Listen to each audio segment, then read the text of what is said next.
Com'è qua? Al centro. Bene, mister, Eccoci. eccoci qua a commentare un sorpasso invocato, sperato e avvenuto. Tutto secondo programma? Sì, quando si riesce a vincere contro la prima della classe e per di più riuscire ad andare in testa, penso che uno non possa chiedere di più. Io sono contento per quello che hanno messo in campo i miei giocatori, perché hanno dato l'anima ed è stata una vittoria voluta più che magari giocata con testa. Se vogliamo ambire qualcosa di importante dobbiamo crescere come gestione della palla, come gestire i momenti, però io sono veramente soddisfatto per quello che hanno dato, per come hanno lottato e come hanno voluto questo risultato.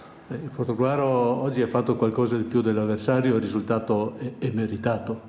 Secondo me sì, noi abbiamo avuto diverse occasioni per andare in vantaggio e poi nel secondo tempo quando le abbiamo sbloccate siamo stati bravi a raddoppiare subito.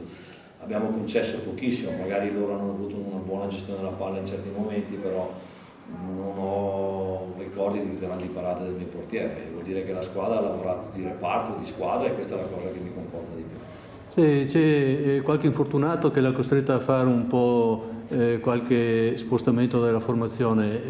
Sì, Zamuner si è fatto male, avevo fuori già Busato, è stato bravissimo quando è stato Cervesato chiamato in causa, e questa secondo me è la forza che ci deve portare in avanti da qui alla fine del campionato, quando magari c'è qualche defezione, avere una rosa importante, i giocatori che si mettono a disposizione come ha fatto appunto Cervesato. Perché anche Costa mi sembra abbia giocato sul ruolo forse non il suo.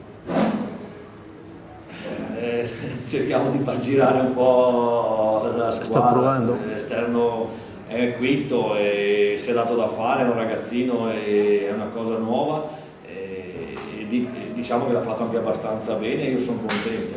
Quando si gioca con 3-5-2 gli esterni è il ruolo quasi diciamo più importante e lui l'ha interpretato bene. In fase offensiva non avevo nessun dubbio perché lui è un attaccante, in fase difensiva è stato bravo ad applicarsi, però io quello che noto in settimana è grande partecipazione, grande disponibilità dei miei giocatori, e questa è la strada giusta. Senza voler far voli pindarici, però è la strada giusta. Conquistata la vetta, adesso sarà dura mantenerla?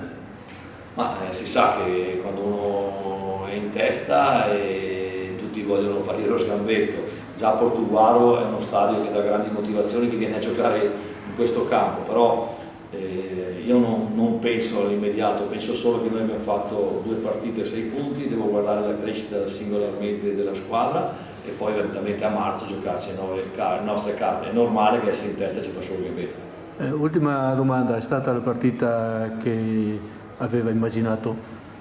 Sì, le dico la verità, sapevo che c'era una squadra abile nel palleggio, una squadra rapida, una squadra che ti impegna dal punto di vista fisico. Abbiamo limitato bene secondo me i loro esterni e alla fine, come ha detto anche lei, penso che il risultato sia giusto. Adesso dobbiamo fino a stasera goderci questa vittoria, pensare solo a rilassarci un attimo per poi martedì riprendere, perché non abbiamo fatto niente. Questa vittoria verrà messa eventualmente in risalto se noi daremo continuità dei risultati. Bene, grazie mister.